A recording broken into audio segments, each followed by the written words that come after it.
Hello everyone. आज बढ़िया enzyme inhibition हूँ कौन ना गोटे प्रोसेस जो थी कि एंजाइम एक्टिविटी को आम रिड्यूस कर दे था जो थी कि एंजाइम एक्टिविटी को एक्टिविटी एक्टिविटी को एंजाइम एक्टिविटी को आम डिक्रीज कर दे था। ताहले जो प्रोसेस रे आम एंजाइम एक्टिविटी को डिक्रीज करी कौन ना इनहिबिशन कही था बा तार कैटालिटिक पावर को आम डिक्रीज कर देलु किछि किंतु आम गोटे सब्सटेंस रो यूज करी था बा किछि सब्सटेंस अछंती जे कि एंजाइम एक्टिविटी को डिक्रीज कर देई थांती से सब्सटेंस को आम कही था कौन ना इनहिबिटर। ताहले the substance that responsible for the responsible for inhibition known as inhibitor ताहले से जो सब्सटेंस को आम कौन कहले ना इनहिबिटर कहले। ताहले एबे आम पाखे गोटे आइडिया आसिला कि एंजाइम इनहिबिशन कौन बा एंजाइम इनहिबिशन कौन ना एंजाइम रो कैटालिटिक एक्टिविटी को आम डिक्रीज कर दबा by the means of the several techniques.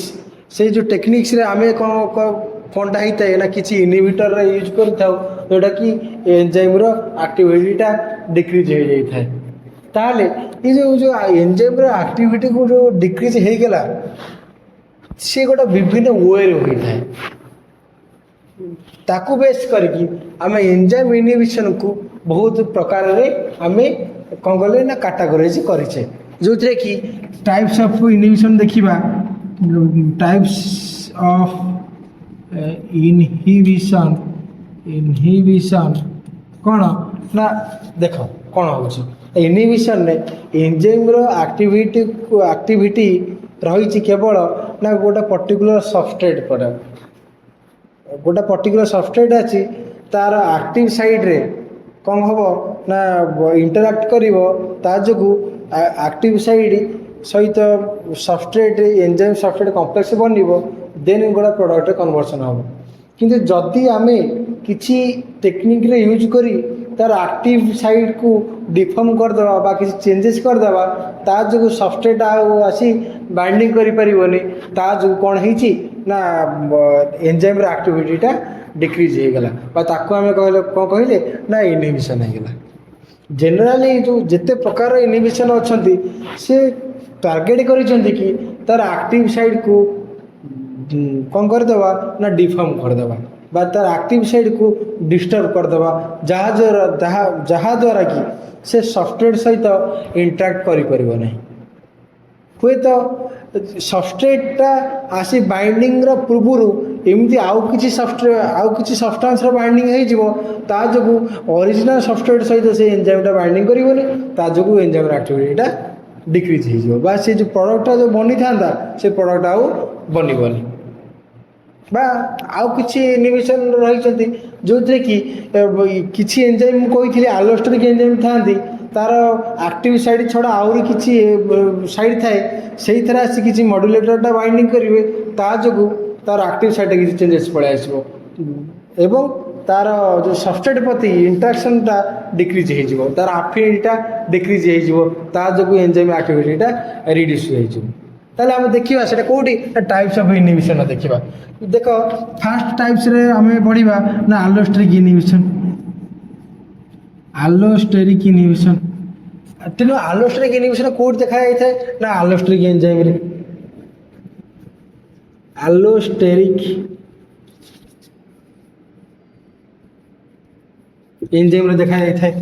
तेणु आलोस्टेरिक एंजाइम कौन ना आलोस्टेरिक एंजाइम रे तार गोटे अलग साइड थाए ना अदर साइड थाए जो थे कि आसी किसी मॉड्यूलेटर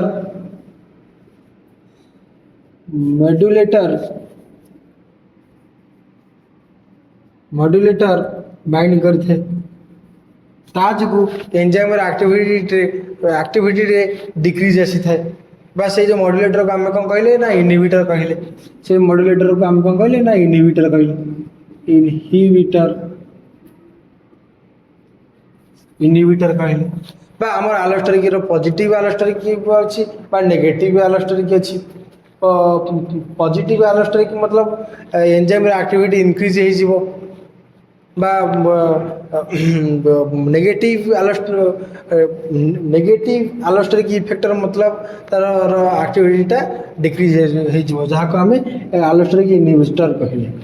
बा इनहिबिटर कहले तार एंजाइम किसी गोटे अलग साइड अच्छी अलग साइड आसी बाइंडिंग करने जो तार जो काटालिटिक साइड थिला तार जो काटालिटिक साइड अच्छी ये काटालिटिक साइड रे कौन हम ना किसी कन्फर्मेशन चेंज हम ता जो से सबस्ट्रेटटा ये बाइंडिंग कर जो तार एंजाइम एक्टिविटी को एंजाइम एक्टिविटी डिक्रीज हो गला ताको आम कौन कहले ना आलोस्टेरिक एंजाइम इनहिबिशन इरिवर्सिबल इनहिबिशन ने कौन होता है ना जो से इनहिबिटरटा बाइंडिंग करी थाए एवं से एंजाइम ठारू से आ डिसोसिएट होई न थाए ताकू एंजाइम को परमानेंटली इनएक्टिवेट कर दे थाए ताहाकू आमे कौन कहले ना परमानेंटली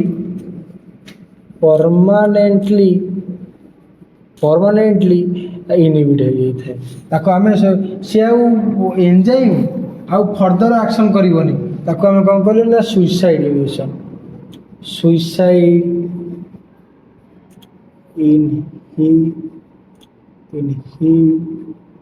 इनहिबिटर कर से सुइसाइड करदेला बा निजको हत्या करदेला से इनहिबिटरटा बाइंडिंग करवा जो से एंजाइम आउ माने किछि आ करि परिबनी बा तार एक्टिविटी आ फर्दर से रिवर्स हेबो नाही ताको आमे से भले इनहिबिशन को आमे कहले कोन ना इरिवर्सिबल इनहिबिशन कहले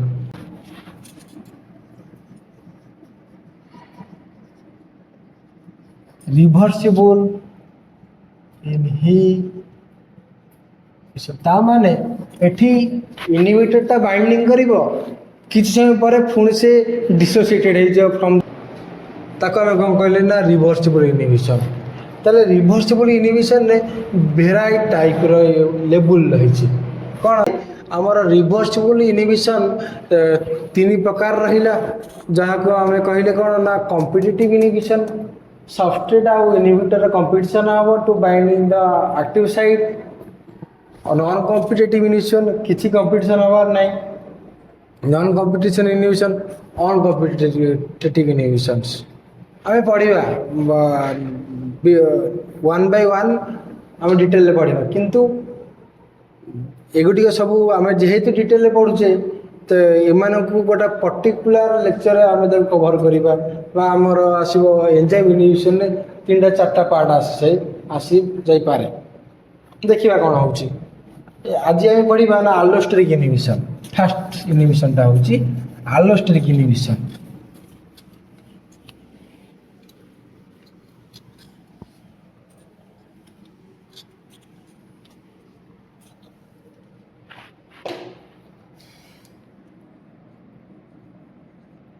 allosteric inhibition allosteric inhibition कौन ना एटा related to the allosteric enzyme allosteric enzyme what do you mean by the allosteric enzyme the allosteric enzyme हमें जानी थिले कि कौन ना से गोटे एंजाइम जहाँ कि एक्टिव साइड अच्छी किंतु ता सहित भी किसी अलग साइड रही ताको आम आलोस्टेरिक साइड कहले जो साइड जो एंजाइम आलोस्टेरिक साइड थाए ताको आम आलोस्टेरिक एंजाइम कहले लिखिपर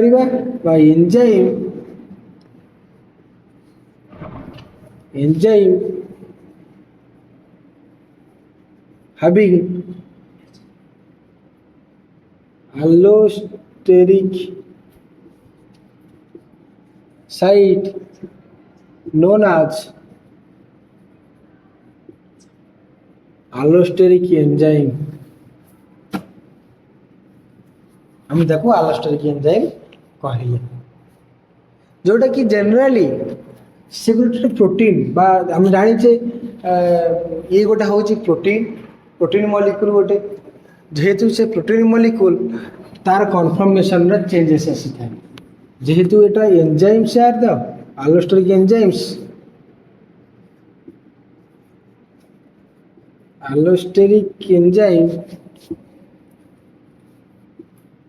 enzymes are proteins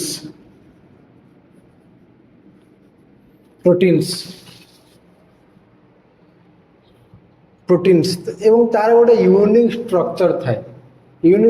थाए बा जदि किसी allosterically एंजाइम रे से साइड रे बाइंडिंग करने जो देखा ये गोटा हूँ प्रिवियस मुझे पढ़ी यहाँ हूँ गोटे एंजाइम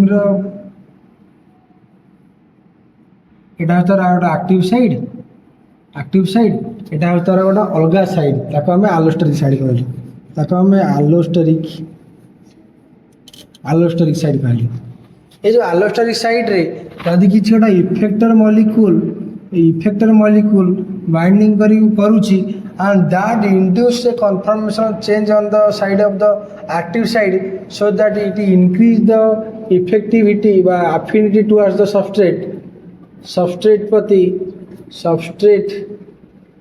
प्रति affinity को increase कर देउची ताहाले हम तो कौन कहबी ना एक्टिवेटर कहबी किंतु आम इनहिबिशन बढ़ुचे तामाने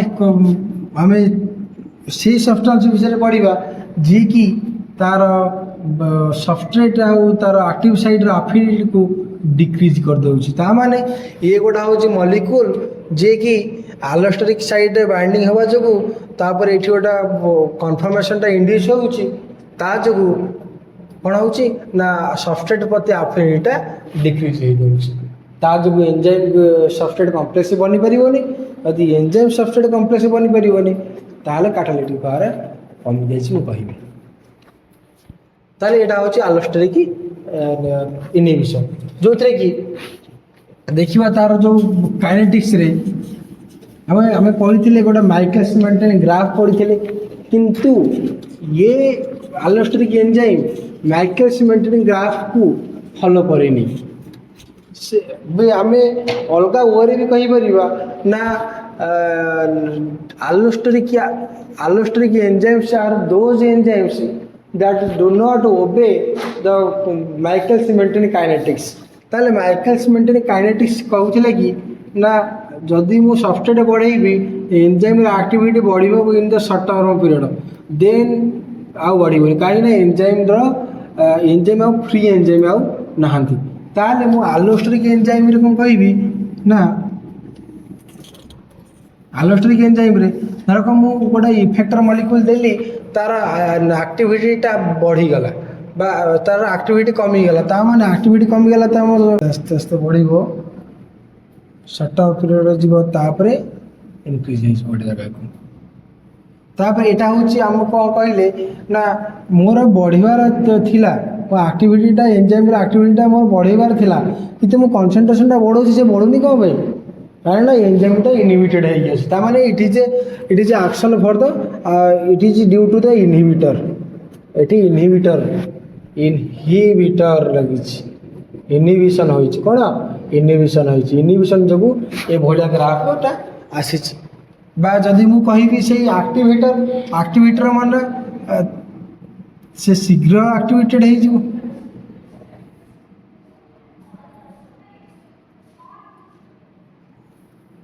एक्टिविटी हे जिवो एक्टिवेटर ताले एटा होची एक्टिवेटर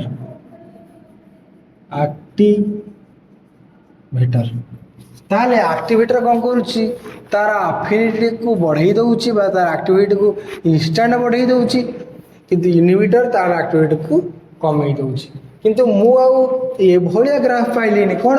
रेक्टेंगुलर हाइपरबोलिक कर्व पाइलिनी किंतु मु एठी कोन पाइली ना सिग्मोइड ग्राफ पाइली बा सिग्मोइड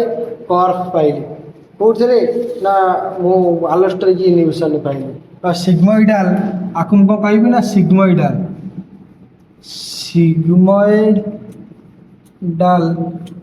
कर्व जोटा कि आमर आलोस्ट्रिक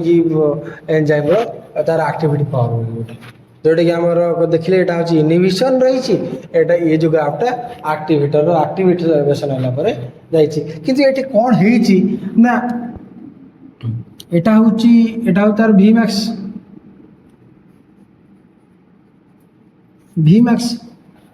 एटा हूँ तार वी मैक्स अधा हूँ half V max half V max जहाँ को ये गोटे कंसंट्रेशन तल कहले यहाँ हूँ के ये गोटा से इनहिबिशन गला पर ये तार के देखिए तापर केम टा बढ़ी दउछि इनहिबिशन ने केम टा बढ़ी दउछि मुझे लिखिपारि ना आलोस्टेरिक इनहिबिशन ने केम टा इनक्रीज करुछि केम टा इनक्रीज करुछि बा केम टा देख ये केम थिला एठी थिला एक्टिवेटर किंतु मु इनहिबिशन दे देछि तेणु तार केम टा एठी आछछि ता माने मु अधिक कंसंट्रेशन देले जाय कि से करूछि ना किछ एक्टिविटी को से परफॉर्म करूछि नहल ना करूनी से से मु लिखी ये नेभर फॉलो जेहेतु से माइकल सिमेंटन ग्राफ टा काइनेटिक्स को फॉलो करूनी ये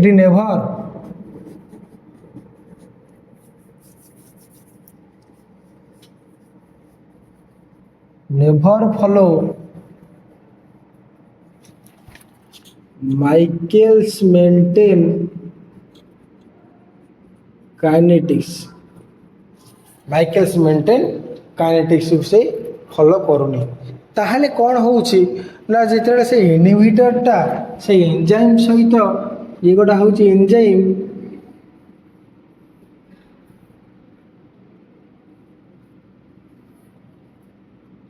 एटा तार एक्टिव साइड जेते एंजाइम कौन करुछि जेते गोटा इनहिबिटर गाई तार आलोस्टेरिक साइड रे बाइंडिंग करुछि that induce a conformation change on the site of the active site so that it reduce the affinity towards the substrate प्रति affinity से डिक्रीज कर दो ताकू कह ना इनहिबिशन कह ताहले मु देखिबा केते पाथवे देखिबा बा केते को एग्जांपल देखिबा को एंजाइम रो इनहिबिटर आलोस्टेरिक इनहिबिटर किए एवं ता जो को भलिया रिएक्शन टा अफेक्टेड होउची आम बॉडी रे आम ता जानिबा तमे जानि थबो कि आम बॉडी रे बहुत प्रकार बायोकेमिकल रिएक्शन टा होउची कार्बोहाइड्रेट रू स्टार्ट कर carbohydrate metabolism lipid metabolism protein metabolism amino acid metabolism heme catabolism और metabolisms etcetera many more biochemical reactions that are occurring in our body and that are facilitated by the several type of enzymes. Out of them the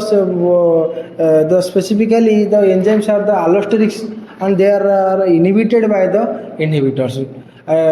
एबे आमे ताको विषय रे गोटा chart बनेबार अछि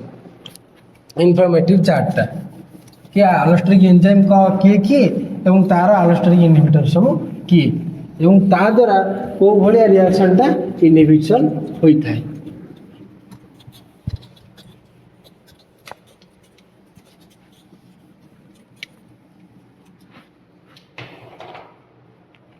एठी देखिबा हमें पाथवे देखिबा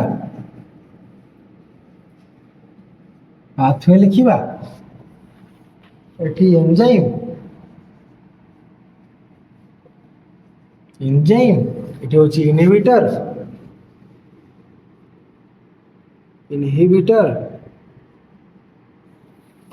एटा होची एक्टिवेटर की शुण जदि एक्टिवेटर प्रेजेंट अच्छी से भी इनहिबिटर प्रेजेंट अच्छी ताहले इनहिबिटर हूँ डोमिनेंट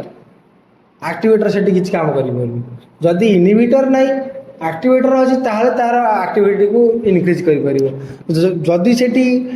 ଇନିଭିଟର ରହିଛି ପ୍ଲସ୍ ଆକ୍ଟିଭେଟର ରହିଛି ତାହେଲେ ଇନିଭିଜନ୍ ହିଁ ହେବ। ସିଏ ତାର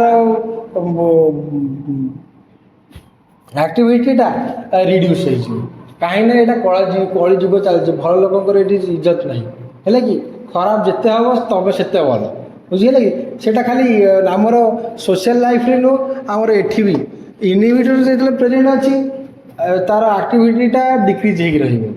ଏବଂ ଇନିଭିଟର ଏବଂ ଆକ୍ଟିଭେଟର ପ୍ରେଜେଣ୍ଟ ଅଛି ସେ ଇନିଭିଟରଟା ଡୋମିନେଟ୍ କରିବ, ଆକ୍ଟିଭେଟର କେହି ପଚାରିବେନି। ଯଦି ଆକ୍ଟିଭେଟର ଅଛି ତାହେଲେ ଠିକ୍ ଅଛି, ସେ ତାର ଆକ୍ଟିଭିଟିଟା ବହୁତ ଇନକ୍ରିଜ୍ ହେବ, ବୁଝିଲେ କି? এটা এনজাইম, এটা হচ্ছে আক্টিভেটর, এটা হচ্ছে ইনহিবিটর। তাহলে পাঁচের গোটা একটা এক্সাম্পল আমি দেখিদেবা, যেমনি আমার গ্লাইকোলাইসিস প্রসেস রয়েছে। গ্লাইকোলাইসিস গ্লাইকোলাইসিস প্রসেস কোণ?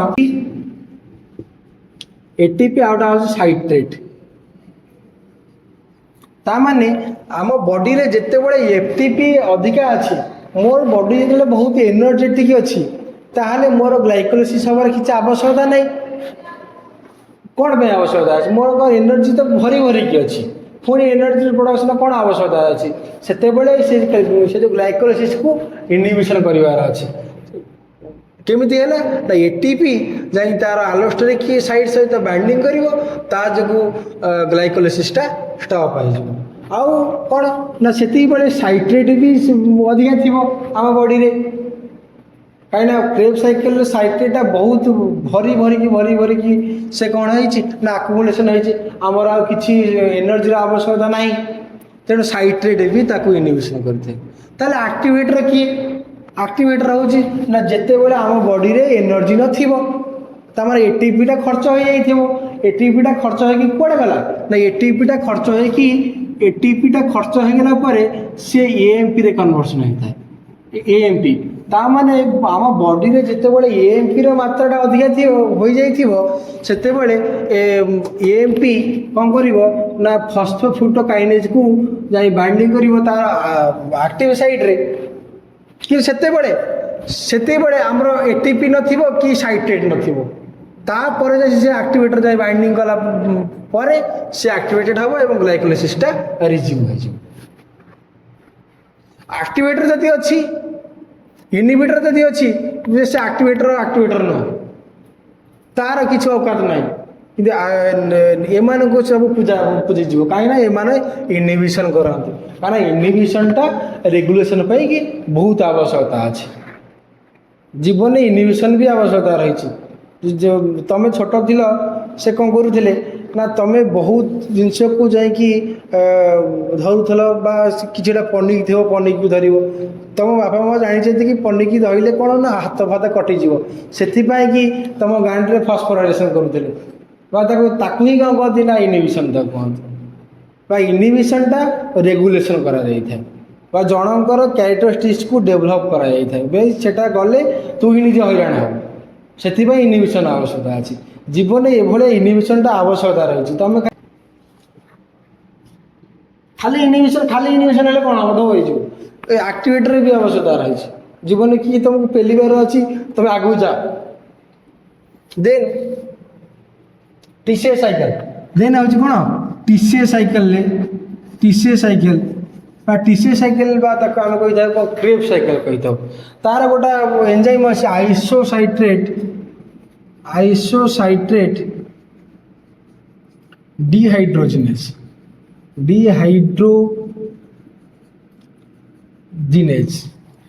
ଆଇସୋସାଇଟ୍ରେଟ୍ ଡିହାଇଡ୍ରୋଜିନେଜ୍, ଯାହାର ଇନହିବିଟର ହେଉଛି ଏଟିପି। ସିଏ ବି ଆମର ଏଟିପି ଅଛି, ଆଉ କିଛି ଏନର୍ଜିର ପ୍ରଡକ୍ସନ୍ ହେବାର ଆବଶ୍ୟକତା ନାହିଁ। ଇଏ ବି ଟିସିଏ ସାଇକେଲ ବି ଏଟିପିର ପ୍ରଡକ୍ସନ୍ ବି କରିଥାଏ। ଇଏ ମିଳିତ ଭାବରେ ଗ୍ଲୁକୋଜ୍ ଠାରୁ ପୁରା କ'ଣ ତାକୁ କହନ୍ତି ନା ରକ୍ତ ପିଇଯିବା ଶୋଷିକି, ସେ ସେମିତି ପୁରା ଗ୍ଲୁକୋଜ୍ରୁ ଯେଉଁ ସବୁ ଏନର୍ଜି ରହିଛି ପୁରା ଶୋଷି ଦେବେ ସେମାନେ। କିଏ ନା ଗ୍ଲାଇକୋଲାଇସିସ୍, ଟିସିଏ ସାଇକେଲ। ଆଉ ଗୋଟେ ଅଛି, ସେ ଗୋଟେ ମହାନ ପ୍ରକାଣ୍ଡ କ'ଣ ରାକ୍ଷସ ଟାଇପ୍ର, ସେ ଗୋଟେ ବହୁତ ଏଟିପିଟା ସେ ହାରଭେଷ୍ଟ କରିଦେବ। ତା ନାଁ ହେଉଛି ଇଲେକ୍ଟ୍ରୋନ୍ ଟ୍ରାନ୍ସପୋର୍ଟ ଚେନ୍, ମାଇଟୋକଣ୍ଡ୍ରିଆରେ ଥାଏ। ଏମାନେ ବି ଟିସିଏ ସାଇକେଲ ବି ମାଇଟୋକଣ୍ଡ୍ରିଆରେ ହୋଇଥାଏ, पढ़ा आम जिते कार्बोहाइड्रेट मेटाबॉलिज्म पढ़ा आ विषय ही डिटेल पढ़ा तार कौ भाई एंजाइम अच्छा केमी से रेगुलेशन होची केते आवश्यकता अच्छी तार एम सिग्नल ट्रांसडक्शन भी पढ़ा से केमी जानूँ कि आमर ये ग्लाइकोलिसिस हम ये आम टीसी साइकेल चलो ये आम इलेक्ट्रो ट्रांसपोर्ट चलो ग्लाइकोलिसिस ग्लुकोनियोजेनेसिस चलो वगैरह वगैरह हम से आम पढ़ा कि आज ये आम खाली होल टपिक हूँ कौन इनहिबिटर आम केवल इनहिबिटर विषय जाना इनहिबिटर एक्टिवेटर विषय एटीपी एटीपी हूँ गोटा इनहिबिटर आर एक्टिवेटर हूँ एडीपी एडीपी कौन से एटीपी फास्ट एडीपी रे कन्वर्सन होता है देन एएमपी रे कन्वर्सन होता है फास्ट एडीपी रे कन्वर्सन होता है देन एएमपी रे कन्वर्सन होता है ताले आइसोसाइटेट डिहाइड्रोजिनेज रो इनहिबिटर हूँ एटीपी एक्टिवेटर हूँ एडीपी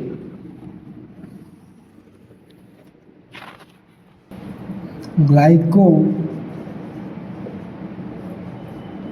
जिनो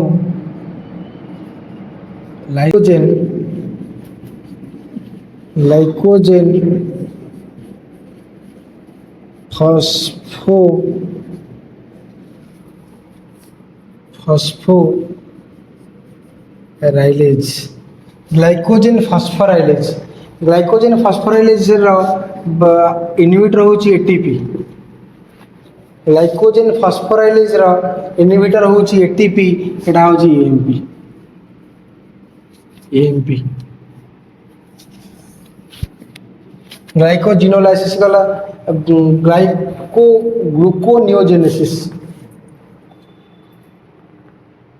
gluconeogenesis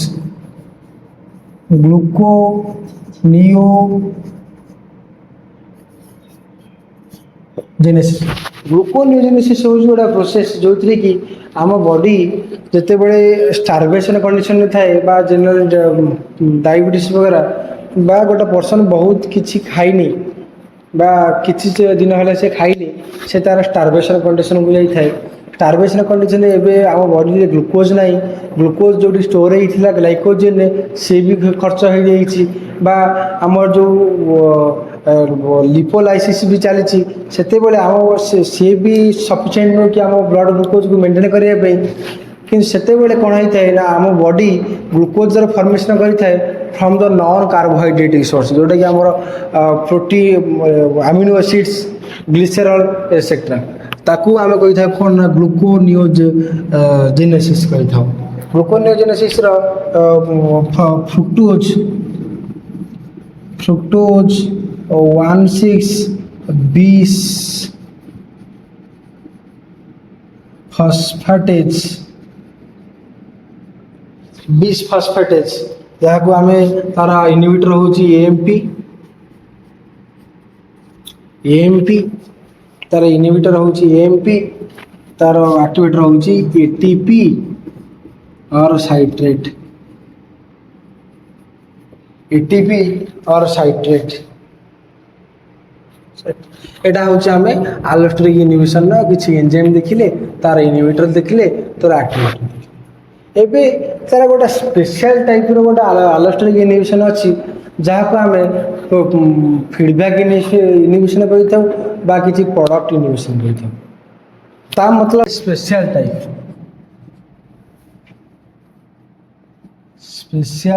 type of allosteric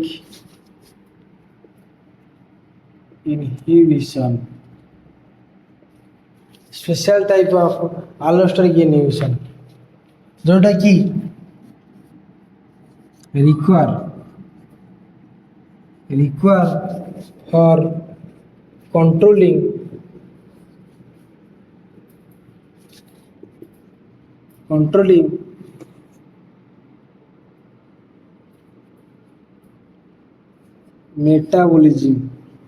metabolism को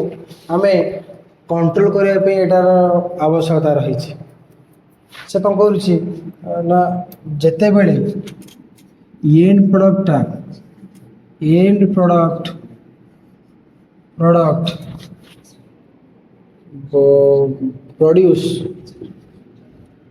produce in excess so that it inhibit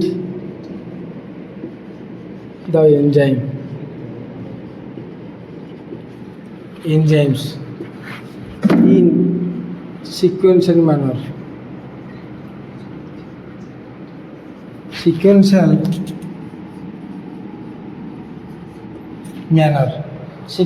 manner से कौन कहूँ ना जिते एंड प्रोडक्ट प्रोडक्शन है इन एक्सेस ताहले से कौन कर ना से एंजाइम केते गुरे एंजाइम को सिक्वेंशियली कौन कर ना इनएक्टिवेट करदेव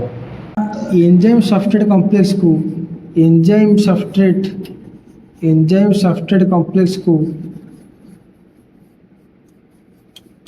कॉम्प्लेक्स को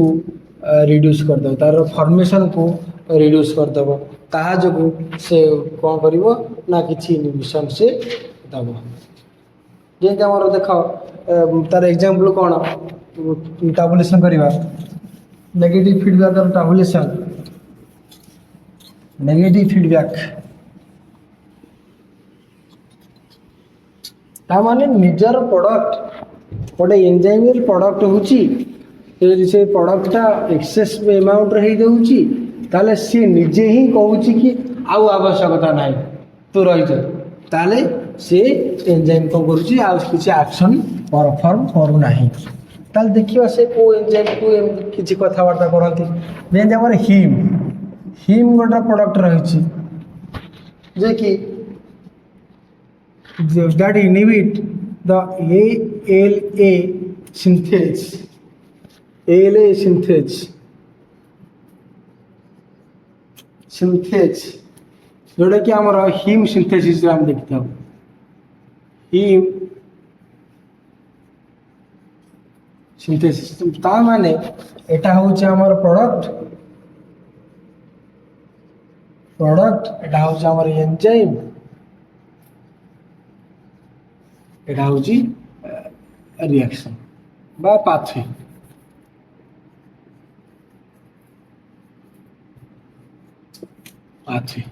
ताले हिम प्रोडक्टा एएलए सिंथेस से प्रोडक्टा जिते बड़े हिम परिमात्रा बढ़ी दौची ये इनहिबिट कर दौची आपको ता जो हिम सिंथेसिसटा अटकी दौची देन आसला का cholesterol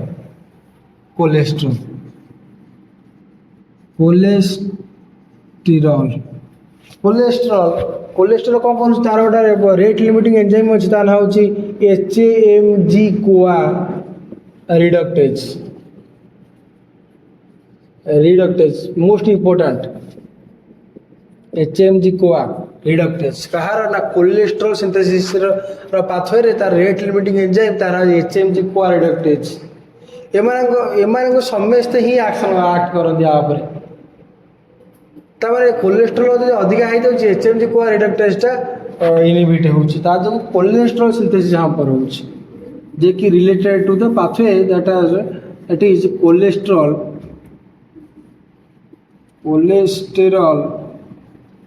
synthesis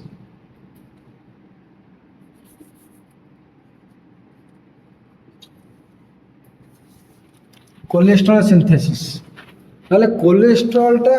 HMG CoA reductase रे द्वारा कोलेस्ट्रॉल सिंथेसिस होता है एवं कोलेस्ट्रॉल मात्रा अधिक हो गले से HMG कोआ को इनहिबिट करता है देन आसला कौन glucose 6 phosphate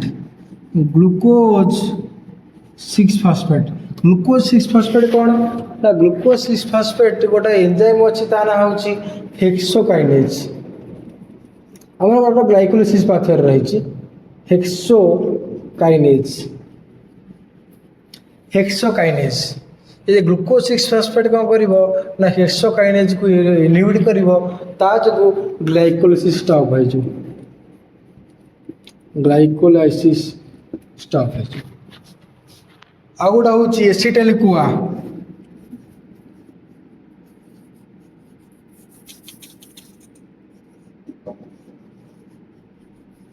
acetyl coenzyme A जे कि आमर acetyl coenzyme acetyl coenzyme carboxylase enzyme रही से कार्बोक्सिलेज एंजाइम को इनहिबिट करिवो ता जो फैटी एसिड सिंथेसिस हम पर सिंथेसिस रिड्यूस बा इनहिबिटेड हम ताले आमे एतिकी एग्जांपल ले मन रखिबा जोटा कि हमर प्रोडक्ट इनहिबिशन बा निज प्रोडक्ट तार पर्सपेक्टिव रेट लिमिटिंग एंजाइम को इनहिबिट करूची तार ए सब पाथवे वगैरह इनहिबिटेड होउछन। आज हम पढ़िले कौन ना एंजाइम इनहिबिशन होउछ कौन ना एंजाइम रो कैटालिटिक पावर को रिड्यूस कर देबा किमिति ना तार एक्टिव साइड को सहित किसी तार चेंजेस आनी तार एफिनिटी टू द सबस्ट्रेट आम डिक्रीज कर देबा ता द्वारा हमर एंजाइम एक्टिविटीटा डिक्रीज हो जाए। ताले हम पढ़िले आज कौन ना विभिन्न प्रकार इनहिबिशन थिला जोटा कि allosteric inhibition outta irreversible inhibition जाको आम सुइसाइड इनहिबिशन भी कहि थाउ बा आउटा रहिला कोन रिवर्सिबल इनहिबिशन आम रहिला कोन ना competitive inhibition non competitive inhibition uncompetitive inhibitions आज आम एक्सप्लेन कले कौन ना आलोस्टेरिक इनहिबिशन डिस्कशन कले एवं तार किछि एग्जांपल देखिले एवं एग्जांपलटा को मन रखिबार अछि काहेकि ना जते सब एंट्रांस एग्जाम से एग्जांपल ही पकाई थाए कि तापर तार गोटा स्पेशल टाइप देखिले जोटा कि हमर नेगेटिव फीडबैक इनहिबिशन जोटा कि हमर प्रोडक्ट इनहिबिशन बा निजर प्रोडक्ट ही निज एंजाइम को इनहिबिट करि थाए जोटा कि हमर बहुत प्रकार एग्जांपल हमें देखिले भावुची तुम आलोस्टेरिक इनहिबिशन टाको बुझी एवं नोट्स भी बनइबो। धन्यवाद।